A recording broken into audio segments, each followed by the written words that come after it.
Hello අයිබෝන් යාලුවනේ. ඉතින් අදත් මම ඔයගොල්ලන්ව සාදරයෙන් ආදරයෙන් අපේ YouTube channel එකට පිළිගන්නවා. ඉතින් අද මම ඔයගොල්ලන්ට කියලා දෙන්නේ MS Word එකෙන් හදන්න පුළුවන් symbols පහක් ගැන. ඉතින් අපි වීඩියෝ එකට යන්න කලින් මතක් කරනවා ඔයත් අපේ channel එක තාම subscribe කරලා නැති කෙනෙක් එහෙනම් දැන්ම subscribe කරන්න මේ විදිහට subscribe කරලා bell icon එක ඕල් දාලා තියාගෙන ඉන්න ඔයගොල්ලන්ට මේ වගේ තවත් වටිනා වීඩියෝස් ඔයගොල්ලන්ගේ phone එකේ notification එක ගෙන්න ගන්න හැකියාවක් තියෙනවා. කතාවක් නැතුව යමු අපේ වීඩියෝ එක බලන්න.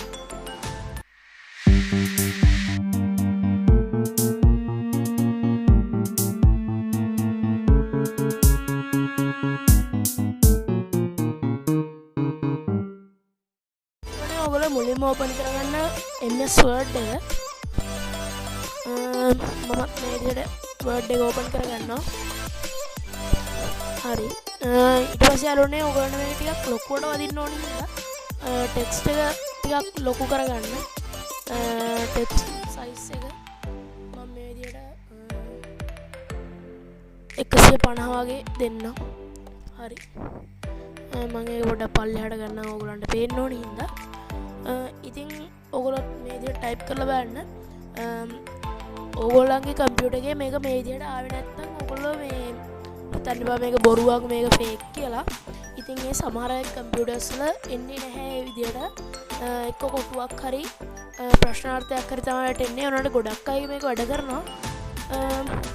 ඉතින් ඕගොල්ලෝ මෙන්න මේ විදිහට ටයිප් කරලා ඕගොල්ලන් කීබෝඩ් එකේ තියෙන Alt බටන් එකයි X එකයි එකට ක්ලික් කරන්න. හරි. දැන් ඕගොල්ලෝ මම කලින් දීපු ටෙක්ස්ට් එක ටයිප් කරලා Alt X සිම්බල් එකක් බලාගන්න පුළුවන්. හරි. එහෙනම් අපි බලමු දෙවෙනි එක මොකක්ද කියලා. දෙවෙනි එක තමයි ළමෙක් බයිසිකල් පදින එක. ඒකට ඕන ටෙක්ස්ට් එක තමයි 1 simple F 6 D simple D 4 Alt X දැක්කනේ. ඔය දෙයට සමහරුන්ගේ කලර් නැතුව black and white විදියට එනවා. මගේ කියනම් මේ විදියට මේවා. හරි. එහෙනම් අපි තුන්වෙනි සිම්බල් එක බලමු. 270යි simple F. ඉතින් මේකෙන් ඔයගලන්ට පැන්සලක අයිකන් එකක් ගත්ත හැකි. ඒක තමයි අපේ තුන්වෙනි එක. ඊට පස්සේ අපි හතරවෙනි එක බලමු. 26යි 20. ඉතින් මේකෙන් ලස්සන පින්තූරයක් ඔව් මේ ඩේන්ජර් අයිකන් එක තමයි මේකෙන් එන්නේ. ඔයගොල්ලෝ මේවා ඉන්න ගමන් කරලා බලන්න. ඔයගොල්ලන්ට මේ ඕන වෙයි සමහරක් විට. දැන් මාත් එක්කම බලනවා නම් ඔයගොල්ලන්ට තේරෙන්නේ මේක ඇත්තක්ද බොරුවක්ද කියලා. හරි. ඊට පස්සේ මම ටයිප් කරගන්නවා එක simple F ඊට පස්සේ 40යි 3 කියලා. ඊට පස්සේ මම විදිහට control X කියවුවාම ඔයගොල්ලන්ට බලන්න පුළුවන් අර එකේ සිම්බල් එකක් තියෙනවා.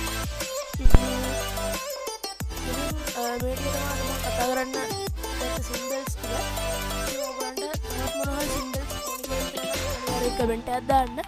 ඔයගොල්ලෝ මීට වඩා දේවල් දන්නවා නම් තවත් සිම්බල්ස් හදන දේ දන්නවා නම් ඔයාලා කමෙන්ට් එකක් දාගෙන යන්න. ඒ වගේම ඔයගොල්ලන්ට ටෙක් පැත්තේ තියෙන ප්‍රශ්න තියෙනවා නම් ඒ තාක්ෂණික පැත්තෙන් ඔයගොල්ලන්ට ප්‍රශ්න තියෙනවා නම් අනිවාර්යෙන් කමෙන්ට් කරන් යන්න. මම ඔයගොල්ලන්ට ඒකට විසඳුමක් අරන් එන්න. එහෙනම් ඉතින් මේ වීඩියෝ හොඳයි කියලා හිතනවා නම් අනිවාර්යෙන් ලයික් කරන්න. මොකද මේ වගේ වීඩියෝස් හොයන යාළුවන්ට බලන්න. ඔයගොල්ලන් මේ ලයික් එක ගොඩක් වැදගත්. ඒ වගේම ඉතින් නිකන් යන්න එපා. ඔය නිකන් දියර subscribe බටන් එකටත් පයින් පාරක් ගහගෙනම අද වීඩියෝ එක ඉවර කරමු. එහෙනම් ඔයගොල්ලන්ට good bye.